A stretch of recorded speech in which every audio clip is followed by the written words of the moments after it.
నమస్కారం. ఎలా ఉన్నారు మిత్రులారా మీరంతా?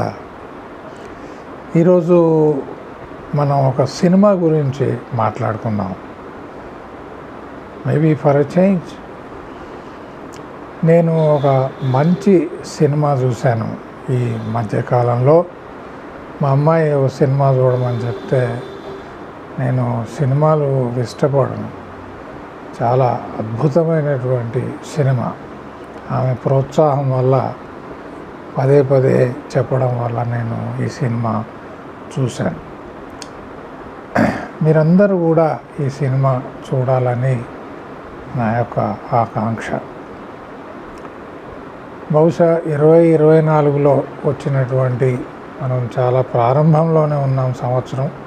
చాలా అద్భుతమైనటువంటి సినిమా. ఈ సంవత్సరం ఇంతకు మించిన సినిమా, ఇంత అద్భుతమైనటువంటి కథనం, ఇది ఒక నిజ జీవితం మీద ఆధారంగా చేసినటువంటి సినిమా. సో ఇది కట్టుకథ కాదు, ఇది ట్రిపుల్ ఆర్ లాగా కాదు. ఎగరడాలు, దుంకడాలు, కొట్టుకోవడాలు, తన్నడాలు. మన సినిమాల్లో, మన సీరియల్లో విపరీతమైనటువంటి హింస, పూర్తిగా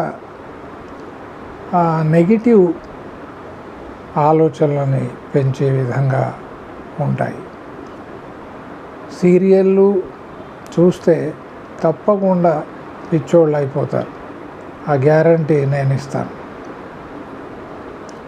వాటిలో నేర్చుకోవడానికి ఏమీ లేదు. కుట్ర, హింస, పగ, గోతులు తవ్వడం, పైకొకటి లోనొకటి, ఇవే మనం నేర్చుకోవాల్సినవి.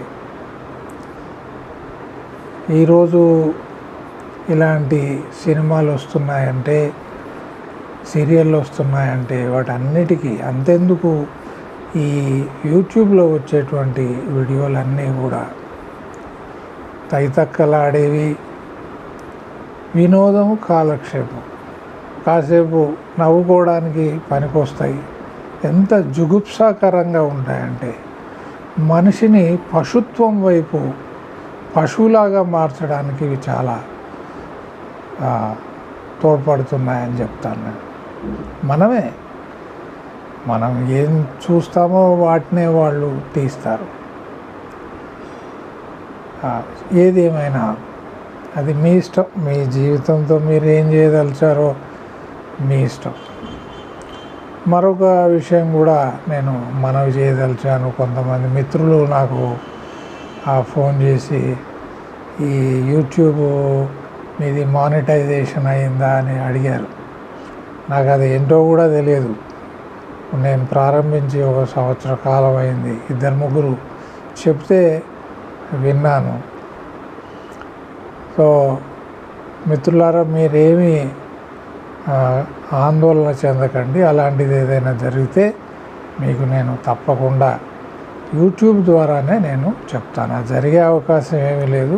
మీరు దాని గురించి చింతించకండి. మన మాటలు వినేటువంటి రోజులు కావివి. అది దానికి 1000 సబ్స్క్రైబర్స్ కావాలట, 4000 గంటల వ్యూవర్షిప్, ఏవేవో తతంగాలు ఉన్నాయి. సో అది వదిలేయండి. ఏదైనా జరిగితే నేను తప్పకుండా ఒక 10 పైసలు కూడా, 10 పైసలు ఈ ఛానల్ ద్వారా వస్తే తప్పకుండా మీకు తెలియజేస్తాను. నాకు ఫోన్ చేసి ప్రత్యేకంగా అడగాల్సినటువంటి అవసరం లేదని మనవి చేస్తున్నాను. జీవితం కేవలం డబ్బు, హోదా, అంతస్తు సంబంధించింది కాదు. అతి పవిత్రమైనటువంటిది ఈ జీవిత అవకాశం. ఇంతకు మించినటువంటి సదవకాశం మళ్ళీ వస్తుందో రాదో తెలియదు. జీవితం దొరికింది. ఈ జీవితంలో ఏం చేయాలి, జీవితంతో ఏం చేయాలి, ఈ 2 విషయాల పట్ల మనం చాలా శ్రద్ధ వహించాలి. మిగతావన్నీ కూడా అవి పెద్దగా మనకు అవసరం లేదు. అవి వస్తే మంచిది, రాకపోతే మరీ మంచిది. జీవితం యొక్క ఉద్దేశాన్ని మనం పరమపద సోపానాన్ని చేరుకోవాల్సిందే. పోగొట్టుకునేది మనమే. ఇది ఎలాంటిదంటే ఓ పిల్లవాడిని మనం స్కూల్కి పంపుతాం, వాడు స్కూల్ ఎగ్గొట్టి సినిమాలు చూస్తుంటాడు. అది వాడి ఇష్టం, it is left to him. ఎందుకంటే వాడికి అర్థం కాదు ఆ వయసులో, వాడికి అదే ప్రధానం. కొద్ది పెద్దవాళ్ళకి చిన్నవాళ్ళకి తేడా ఏముందంటే వీళ్ళకి మీసాలు గడ్డాలు వచ్చాయి, వాడేమో అమాయకుడు. ఇద్దరు మానసికంగా ఒకే కోవకు చెందినటువంటి వాళ్ళని నేను తెలుసుకున్నటువంటి సత్యం. ఎవరికి నచ్చిందే వాళ్ళు చేస్తున్నారు, వాళ్ళకి నచ్చింది వెతుక్కుంటున్నారే తప్ప ఏది చేయాలో అది చేయడం లేదు. అన్నీ చేస్తారు, ఏది చేయాలో అది చేయరు. ఈ వీడియో కొద్దిగా లెంతీగా అవుతుంది, దీన్ని ఏమి ఎడిట్ చేయను, ఇలాగే నేను మీకు ఫార్వర్డ్ చేస్తాను. మిమ్మల్ని అందరినీ నేను చూడమని కోరినటువంటి సినిమా 12th ఫెయిల్. ఇది వచ్చి కూడా చాలా కాలం అయింది, నేను ఈ మధ్యకాలంలోనే చూశాను. 12th ఫెయిల్ ఇది హిందీ సినిమా. 3 Idiots తీసినటువంటి డైరెక్టర్ గారే ఇది తీశారు. దీంట్లో అంతా కొత్త నటీనటులు ఉన్నారు, పాతవాళ్ళు ఒక్కరు కూడా మనకి ఇందులో కనబడరు. నేను చెప్పాను కదా, ఇది యథార్థ జీవిత కథ. వాళ్ళు ఇప్పటికీ బ్రతికే ఉన్నారు. ఇది కథ ఎక్కడ మొదలవుతుందంటే ఉత్తరప్రదేశ్లోని చంబల్ వ్యాలీలో ఒక గ్రామంలో మొదలవుతుంది. చంబల్ ప్రాంతము పేరు మోసిన డెకాయిట్స్ అంటే బందిపోట్లకి చాలా ప్రసిద్ధి. అక్కడ ఆ ప్రాంతంలో కటిక పేదరికం, సహజంగానే మనుషుల్లో నాగరికత, విద్య, సభ్యత తక్కువ. ప్రతి ఇంట్లో ఒక తుపాకీ ఉంటుంది, ఒక గన్, ఇప్పటికి కూడా. సో చాలామంది మీరు గూగుల్లో వెళ్ళి చూడొచ్చు, ఆసక్తి ఉంటే. చాలా పేరు మోసినటువంటి బందిపోట్లు ఆ ప్రాంతంలో నుంచి వచ్చారు. ఇప్పుడు తగ్గిపోయింది అనుకోండి. అయితే అక్కడ ఒక గ్రామంలో ఒక కుటుంబం ఉంటుంది, తల్లి, తండ్రి, నానమ్మ, 2 అబ్బాయిలు, ఒక అమ్మాయి. మొత్తం ఆ కుటుంబ సభ్యుల సంఖ్య 6. 6లో చిన్నవాడు ఉంటాడు, ఆయన పేరు మనోజ్ శర్మ. మనోజ్ శర్మ 12వ తరగతి చదువుతుంటాడు. అయితే ఏ కాలేజీలోనైతే అతను చదువుతాడో అది ఒక ఎమ్మెల్యేకు చెందినటువంటి కాలేజీ. సో అక్కడ ఆ కాలేజీలో పాస్ పర్సంటేజ్, ఉత్తీర్ణత ఎక్కువ ఉండాలని చెప్పేసి కాలేజీ యాజమాన్యమే అంటే మేనేజ్మెంటే చక్కగా కాపీలు కొట్టిస్తుంది అన్నమాట. అందరూ చక్కగా పుస్తకాలు తీసి రాసుకోవచ్చు. అయితే 12వ తరగతి పరీక్షలు జరుగుతుంటాయి. పరీక్ష హాల్లో పిల్లలందరూ కూడా చిట్టీలు తీసి రాస్తూ ఉంటారు. ఇక ఉపాధ్యాయుడు వచ్చేసి, మీకు చిట్టీలు చూసి కూడా రాయడం రాదు, మీరు వెధవలు, దేనికి పనికిరారు, నేనే బోర్డు మీద అన్నీ రాస్తాను, జవాబులు రాస్తాను, కాపీ చేసుకోండి జాగ్రత్తగా అని చెప్పి మొదలు పెడతాడు. అంతలో ఒక డిఎస్పి వస్తాడు అక్కడికి. ఆ డిఎస్పి ఆ ప్రాంతానికి కొత్తగా పోస్టింగ్ మీద వస్తాడు. అతను చాలా స్ట్రిక్ట్ ఆఫీసర్. ఇదేం జరుగుతుందని చెప్పేసి దాన్ని ఆపేస్తాడు. ప్రిన్సిపాల్ ఆయనకి లంచం డబ్బు ఇవ్వబోతే అతన్ని కూడా అరెస్ట్ చేసి తీసుకెళ్తాడు. ఆ పరీక్ష సమయం మొత్తం ఆయన అదే సెంటర్లో ఉంటాడు. మరి వెళ్ళిపోయిన తర్వాత తిరిగి కాపీ కొడతారేమో అని. ఆయన ఎమ్మెల్యే కాలేజ్ అండి అని చెప్పినా కానీ, బెదిరించినా కానీ పెద్దగా పట్టించుకోడు. చాలా సిన్సియర్ ఆఫీసర్ ఉంటాడు ఆయన. ఆ తర్వాత ఈ అబ్బాయి ఫెయిల్ అయిపోతాడు. ఇది 12th ఫెయిల్. మనోజ్ శర్మ 12వ తరగతిలో ఫెయిల్ అవుతాడు. ఫెయిల్ అయిన తర్వాత ఏం చేయాలి? ఈ గ్రామాలలో అందరూ సాధారణంగా జరిగేది 10th 12th ఈ రెండులో ఎక్కడ ఫెయిల్ అయినా కానీ వాడు ఒక 5-6 సంవత్సరాలు ఫెయిల్ అవుతాడు. ఈ మాట్లాడుతున్నటువంటి వక్త ఈ ముసలాయన కూడా 12వ తరగతిలో అంటే ఇంటర్మీడియట్ సెకండ్ ఇయర్లో ఫిజిక్స్ ఎగ్జామ్లో చాలా మాస్ కాపీయింగ్ అయ్యింది కాబట్టి పాస్ అయ్యాడు. లేకపోతే నేను కూడా ఫెయిల్ అయ్యేవాడిని, అంతటితోనే నా చదువు ఆగిపోయేది. అప్పుడు కాపీ చేయడము అది సరైనది కాదు, అది తప్పు అని కూడా చెప్పిన వాళ్ళు ఎవరు లేరు. నలుగురితో నారాయణ. ఈరోజు సమాజంలో ప్రతి ఒక్కరు చేసేటువంటిది ఇదే, నలుగురితో నారాయణ. అందరు ఏం చేస్తారో అందరి దారిలో మనం, అందరు ఏం చేస్తున్నారో మీకు తెలుసు, అందరు చేసేది మీకు తెలుసు. ఏదో ఒకటి చేసి డబ్బు సంపాదించాలి అంతే. అది ఏమైనా కక్కుర్తి చేసి ఏది చేసినా కానీ పర్వాలేదు. ఇప్పుడు డబ్బు సంపాదించడం ఏదో విధంగా ప్రధానమైనప్పుడు ఒక వేశ్యకి సమాజంలో ఉండేటువంటి అన్యాయంగా సంపాదించే వ్యక్తికి ఏం తేడా ఉంది? నేను అనుకుంటా వేశ్యే మేలు. ఎందుకంటే నిజాయితీగా తన దగ్గర ఉన్నటువంటి సరుకును అమ్ముకొని డబ్బు సంపాదిస్తుంది.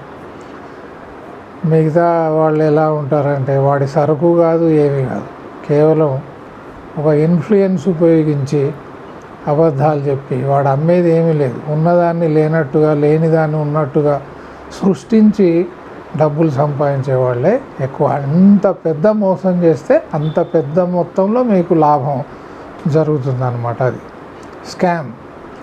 ఇక అది మీ శక్తి సామర్థ్యాల మీద ఆధారపడి ఉంటుంది. 1000 రూపాయల స్కామ్ చేస్తారా, లక్షల కోట్ల, 100 కోట్ల, 1000 కోట్ల, అది మీ తెలివితేటల మీద ఆధారపడి ఉంటుంది. సమాజంలో ఎలా ఉంటుందంటే మిత్రులారా, మనం చేస్తే లౌక్యం, ఎదుటివాడు చేస్తే మోసం. ఇది సమాజంలో మనం చూస్తూ ఉంటాం.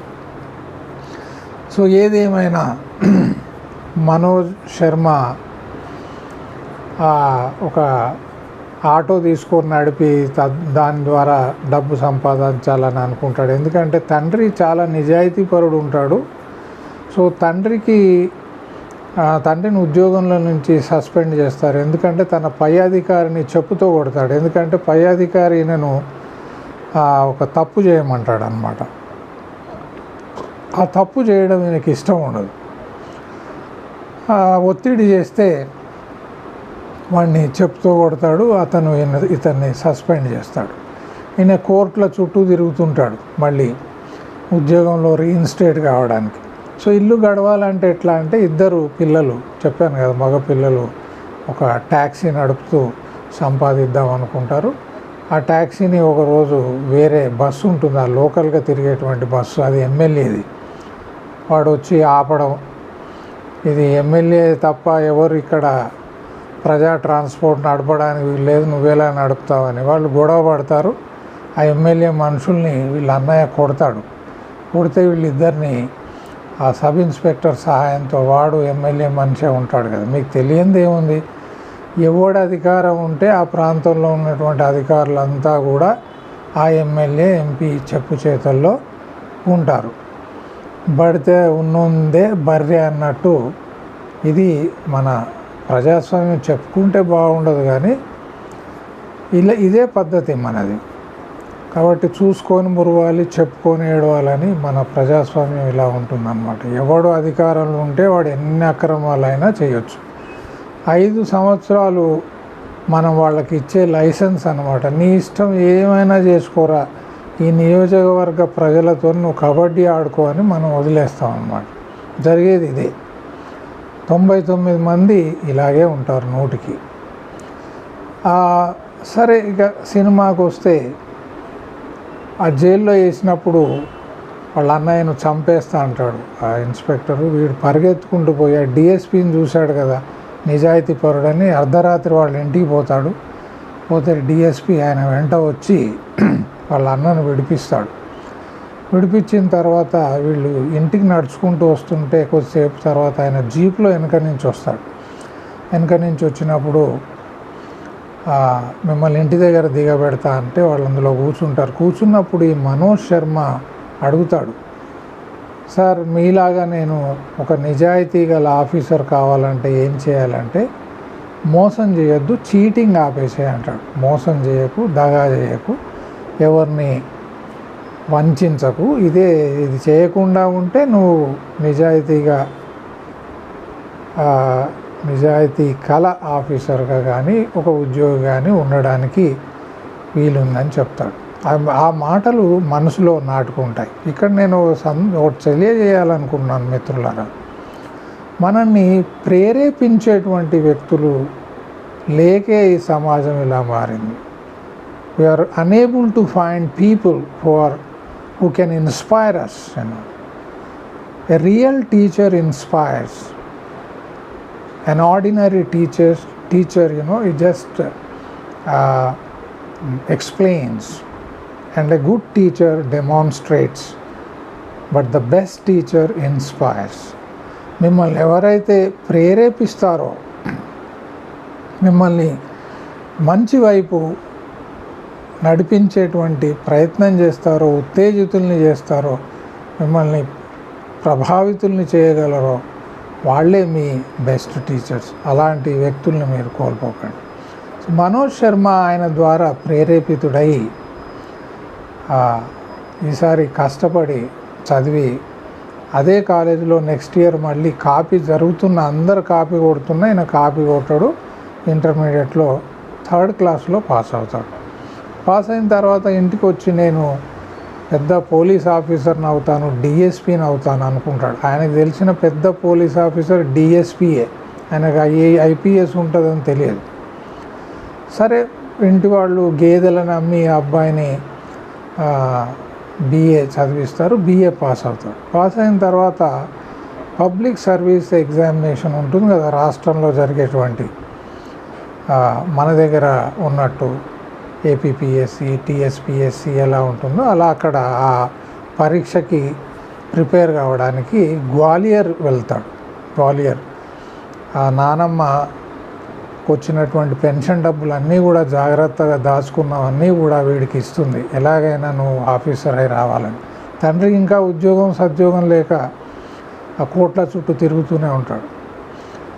వీడు గ్వాలియర్కి బస్ ఎక్కి వస్తుంటే బస్సులో నిద్రపోతాడు. నిద్రపోయినప్పుడు పక్క సీట్లో కూర్చున్నటువంటి ఒక స్త్రీ ఒక పిల్లాడితో కూర్చుంటూ ఉంటుంది. ఆమె తల్లి అన్నమాట.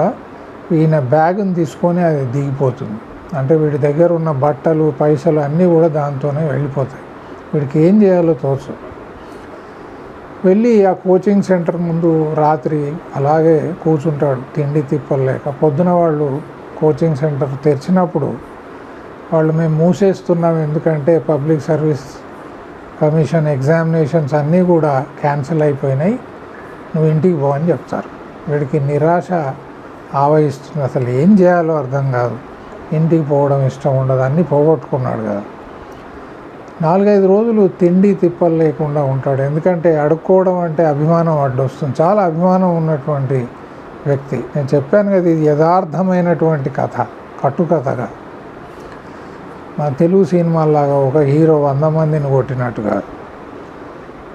ఆకలికి తట్టుకోలేక ఆఖరికి ఒక హోటల్లో నాకు భోజనం పెట్టండి అని ఆ యజమానిని అడిగితే, సరే తినేసిపోవని ఒక ప్లేట్ ఇస్తాడు. తిన్నందుకు మీ దగ్గర ఏదైనా పని చేస్తాను అంటాడు. గబగబా తినేసి, సార్ ఏదైనా పని చెప్పండి, నాకు భోజనం పెట్టారుగా చేసిపోతా అంటే, అక్కర్లేదు నువ్వు వెళ్ళిపో అంటాడు. లేదు నేను అట్లా ఉచితంగా ఏది తీసుకోను, నాకు పని చెప్పాల్సిందే అంటాడు. అదే హోటల్లో తింటున్నటువంటి ఇంకొక వ్యక్తి, వాడి పేరు సుందర్, తింటుంటాడు. వీడిని గమనిస్తూ ఉంటాడు. సరే గొడవ చేయకరా, నీ పైసలు నేను ఇస్తాను అంటాడు. నువ్వెందుకు ఇస్తావు అంటాడు. ఇచ్చినప్పుడు మాటల సందర్భంలో ఇట్లా, నేను కూడా పబ్లిక్ సర్వీస్ కమిషన్ ఎగ్జామినేషన్కి వచ్చాను, అది క్యాన్సిల్ అయింది. మా నాన్న నన్ను ఢిల్లీకి పోయి civil services IAS IPS examination, UPSC ఎగ్జామినేషన్కి ప్రిపేర్ కమ్మని అంటున్నాడు అంటాడు. మనోజ్ శర్మ మొదటిసారి వింటాడనమాట, యూపీఎస్సీ ఐఏఎస్ ఐపీఎస్.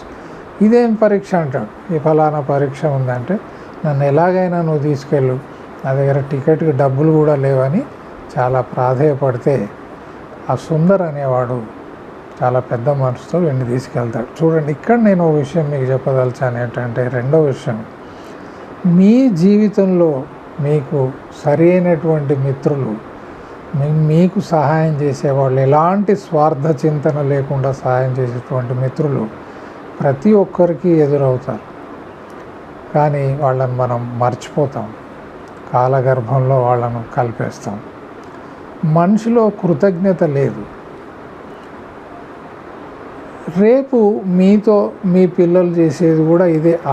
ఆల్రెడీ సమాజంలో తల్లిదండ్రుల పట్ల పిల్లలు వ్యవహరిస్తున్నటువంటి తీరు, పిల్లలు ఎలాంటి కృతజ్ఞతాభావం లేకుండా తల్లిదండ్రులను హింసిస్తున్నారు. మనం చాలా తెలివిగా ఒకరినొకరు హింసించుకుంటున్నాం. మనకు మనమే సాటి. భార్యాభర్తలు హింసించుకోవడం, అన్నదమ్ములు హింసించుకోవడం, చాలా చక్కగా హింసించుకుంటున్నాం. ఇది మన తెలివి. ఏది ఏమైనా ఢిల్లీకి వెళ్తాడు. వెళ్ళిన తర్వాత అక్కడ ఒక గణేష్ అని ఉంటాడు ఒక అతను. అంటే అతను ఐఏఎస్ ఐపీఎస్కు 4-5 ఏళ్ళుగా ప్రిపేర్ అవుతూ ఉంటాడు. ఆయన కొత్తగా వచ్చిన వాళ్ళందరికీ పరీక్ష ఎలా ఉంటుందని చెప్తాడు.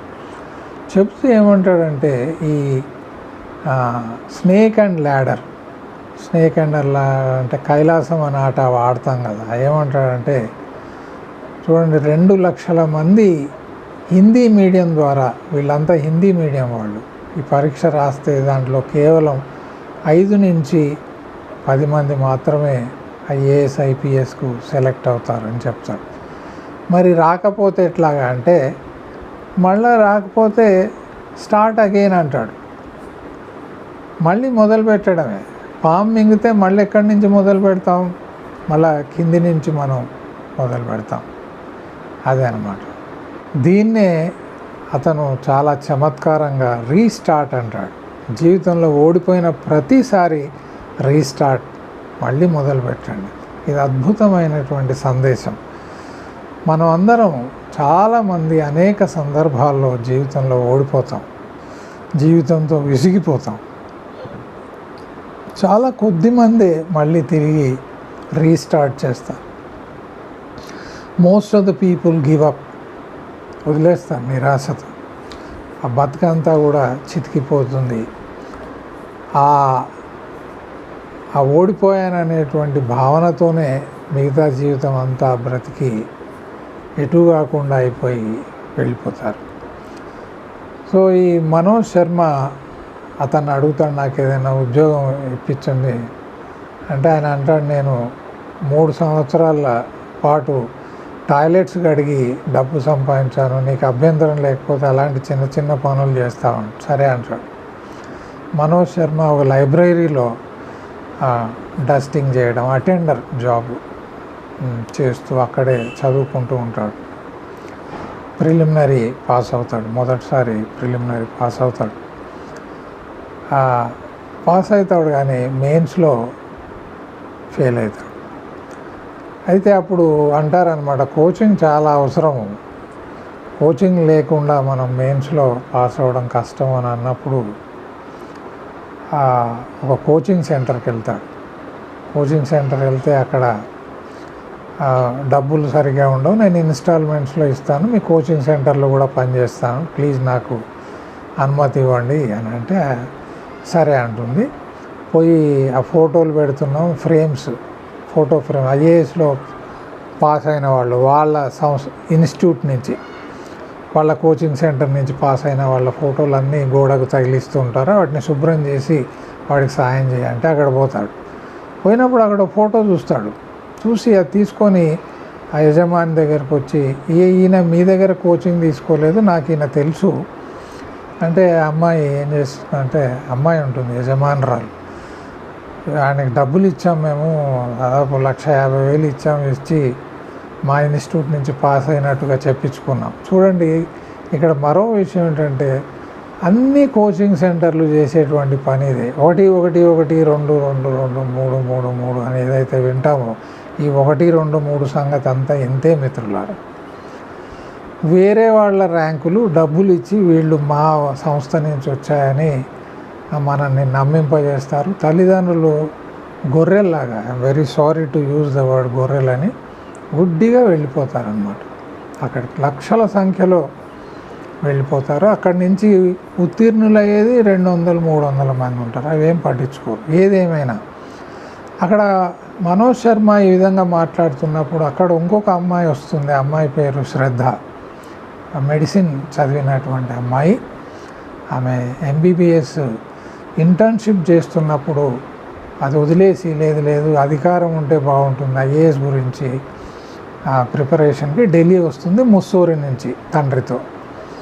అమ్మాయి వీళ్ళలో ఉన్నటువంటి నిజాయితీని చూసి ఆశ్చర్యపోతుంది. సరే, ఇద్దరిని ఆమె గెంటేస్తుంది బయటికి, డబ్బులు ఇచ్చేసి మా కోచింగ్ సెంటర్లో నీకు చదువు చెప్పమని మనోజ్ను తోసేస్తుంది. శ్రద్ధ అనే అమ్మాయి మీలాంటి సంస్థల్లో నేను చదువుకోనని బయటకు వచ్చేస్తుంది. కొద్ది కాలం తర్వాత వీడు అమ్మాయిని మర్చిపోలేకపోతాడు. ఇక వయసుతో వచ్చేటువంటి ఆకర్షణ ఇది అందరిలో ఉంటుంది. ఇది 13-14 నుంచి స్టార్ట్ అయ్యి ఇది ఉంటుంది. ఇది అందరికీ, అమ్మాయిలకి అబ్బాయిలకి అందరికీ ఉండేటువంటి ఆకర్షణే. మన దాని మీద ఫస్ట్ క్రష్ ఇవన్నీ అంటూ ఉంటాం. దీనికి ఎవడు అతీతుడు కాదు. అయితే ఈ అమ్మాయి లైబ్రరీలో వచ్చి అతన్ని కలుస్తుంది. ఆ తర్వాత వాళ్ళు తరచుగా కలుస్తూ ఉంటారు. ఆ అమ్మాయి వీడికి ఒక మళ్ళీ సెకండ్ ఇన్స్పిరేషన్ అవుతుంది, రెండో ప్రేరణ. ఆ అమ్మాయి ప్రోత్సాహం. అమ్మాయి తనని ప్రేమిస్తుందని అనుకుంటాడు. ఒకరినొకరు ఇష్టపడడం వేరు, ప్రేమించడం వేరు. చూడండి, అమ్మాయిలు అబ్బాయిలు కలిస్తే దాంట్లో శారీరక ఆకర్షణ ఎక్కువ ఉంటుంది, ప్రేమ తక్కువ ఉంటుంది. వీళ్ళ విషయంలో అలా ఉండదు. వీళ్ళు ఒకరినొకరు నిజంగా అభిమానిస్తారు. ఇద్దరిలో ఉన్నటువంటి ఆ గుణగణాలు. అమ్మాయి MBBS చదివినప్పటికీ ఈ BA చదివిన అబ్బాయితోని చాలా చనువుగా ఉండడం, వాడిని ప్రోత్సహించడం, ఇవన్నీ చేస్తుంటుంది. రెండోసారి కూడా వీడు మెయిన్స్లో ఫెయిల్ అయిపోతాడు. ఆ తర్వాత ఆ అమ్మాయితో నేను నిన్ను ప్రేమిస్తున్నానని చెప్తాడు. అప్పుడు ముస్సోరి వెళ్ళి ప్రేమిస్తున్నాను, నువ్వు నన్ను ప్రేమిస్తున్నావని చెప్తే నేను ప్రపంచాన్ని తల్లకిందులు చేసైనా IAS సంపాదిస్తాను, దునియాకు ఉలట్ పలట్ కరికే మై IAS బనూంగా అని ఒక డైలాగ్ దాంట్లో ఉంది. అయితే అమ్మాయి వీడిని రిజెక్ట్ చేస్తుంది, నిరాకరిస్తుంది. ఇప్పుడు నువ్వు చదువుకో, ఇది సమయం కాదు ప్రేమ. కానీ నిరాశతో ఢిల్లీ వస్తాడు. ఇక్కడ లైబ్రరీలో వాడిని అవమానించి ఆ ఉద్యోగంలోంచి తీసేస్తారు. వెళ్ళి ఢిల్లీలో ఒక చోట చాలా ఇరుకైనటువంటి చీకటి గదిలో ఉన్నటువంటి పిండి గిర్నీలో పనిచేసుకుంటూ, ఫ్లోర్ మిల్ దాంట్లో పనిచేసుకుంటూ రాత్రింబవలు 12 గంటలు పనిచేస్తుంటాడు, 6-7 గంటలు చదువుతుంటాడు. దుర్భరమైనటువంటి పరిస్థితుల్లో చదువుతాడు. ఇది యథార్థమైనటువంటి సంఘటన మిత్రులారా. ఇది ఏదో నవల ఆధారంగానో లేకపోతే మరొక కథ ఆధారంగా తీసినటువంటిది కాదు. వాళ్ళు ఉన్నారని చెప్తున్నాను, వస్తాను, దాని విషయానికి కూడా వస్తాను. ఈ శ్రద్ధ అక్కడికి వస్తుంది, వీడిని కలవడానికి వస్తుంది. అక్కడికి సుందర్ అనే ఆ మిత్రుడు ఎవడైతే వీడిని ఢిల్లీకి తీసుకొచ్చాడో వాడు కూడా వస్తాడు. నువ్వు ఇది మానేసే, ఇలా ఉంటే నీకు రాదు అని చెప్తారు. వాడు వినడు. సరే, ఇంకా చేసేదేమి లేక వదిలేస్తారు. ఆ గణేష్ అని చెప్పాను కదా, ఇంకో పాత్ర, వాడికి ఆఖరి ఛాన్స్లో కూడా ఇంటర్వ్యూలో రాదు, ఫెయిల్ అయిపోతాడు. వాడు అక్కడే ఒక టీ కొట్టు పెట్టుకొని నడుపుతుంటాడు. ఆ గణేష్ అనేవాడు వచ్చేసి ఈ మన మనోజ్ పిండిగిర్నీలో పనిచేసేవాడిని తిట్టి, అరే నీ విజయం అంటే నీలాంటి నిరుపేదల విజయం అవుతుందిరా, అది మా అందరి విజయం అవుతుంది, నీ గురించి కాకపోయినా మా గురించి అయినా నువ్వు చదవాలి, నువ్వు మిగతా వాళ్ళకు ఒక ఆదర్శం కావాలి, స్ఫూర్తి కావాలి, నీ జీవితం లక్షలాది మందికి ఒక కనువిప్పు కావాలి అని చెప్పేసి తిట్టి ఆల్మోస్ట్ కొట్టినంత పనిచేసి తీసుకుపోయి వాడి రూమ్లో పెట్టుకొని అన్ని సౌకర్యాలు, వాడికి సమయానికి భోజనం, పుస్తకాలు ఇవన్నీ ఇస్తాడు. ఈ అశ్రద్ధ కూడా ఆమె నోట్స్ అన్నీ తీసుకొచ్చి వీడికి ఇస్తుంది. వీడు రాత్రి పగలు ఒకటి చేసేసి మొత్తానికి పరీక్ష రాస్తాడు. మెయిన్స్ పాస్ అవుతాడు. మెయిన్స్ పాస్ అయిన తర్వాత ఇంటర్వ్యూ ఉంటుంది. ఆ ఇంటర్వ్యూ టైంలో శ్రద్ధ వీడిని ప్రోత్సహించి ఇంటర్వ్యూ బోర్డుకు తీసుకెళ్తుంది. అంతకుముందు ఇంకో చిన్న విషయం చెప్పాలి. వీడు సెకండ్ టైం మెయిన్స్లో ఫెయిల్ అయినప్పుడు ఈ గణేష్ అనేవాడు, వాడికి ఒక గర్ల్ ఫ్రెండ్ ఉంటుంది, అది వీడిని వదిలేసిపోతుంది. అర్ధరాత్రి సమయంలో ఈ శ్రద్ధ మనోజ్ ఇద్దరు ఆ హోటల్ ముందు కూర్చొని విచారిస్తుంటారు. ఆ అమ్మాయి వీడికి నచ్చ చెప్తూ ఉంటుంది. అది చూసి గణేష్ అనేవాడు మిత్రుడు, వాడి గర్ల్ ఫ్రెండ్ వెళ్ళిపోయింది కదా, వాడికి అసూయ వచ్చేస్తుంది. అసూయ వచ్చేసి అమ్మాయిని అంటాడు, నీ వల్లనే వాడు మెయిన్స్ పోయింది, నీ వల్లనే వాడు దేని మీద కాన్సన్ట్రేట్ చేయలేకపోతున్నాడు అని చెప్పి అమ్మాయిని కోపడతాడు. అమ్మాయి ఏడ్చుకుంటూ వెళ్ళిపోతుంది. అమ్మాయి వెనక మనోజ్ వెళ్ళిపోతాడు. అప్పుడు శ్రద్ధ వాడిని పట్టుకొని ఒక మాట అంటుంది అన్నమాట, నిన్ను ప్రేమిస్తానని చెప్తే ప్రపంచాన్ని తలకిందులు చేస్తా అన్నావు కదా, ఈరోజు చెప్తున్నాను నిన్ను నేను ప్రేమిస్తున్నాను, పోయి ప్రపంచాన్ని తలకిందులు చేసి చూపించు అని. చూడండి, ఇది ఇంకొక ప్రేరణ వాడి జీవితంలో. సో సరే, 4వసారి మెయిన్స్లో పాస్ అవుతాడు, ఇంటర్వ్యూకి పోతాడు. ఇంటర్వ్యూ పోయినప్పుడు ఆ ఇంటర్వ్యూ బోర్డులో హిందీ మీడియం విద్యార్థులు అంటే నచ్చనటువంటి ఒక బోర్డులో చైర్మన్ ఉంటాడు.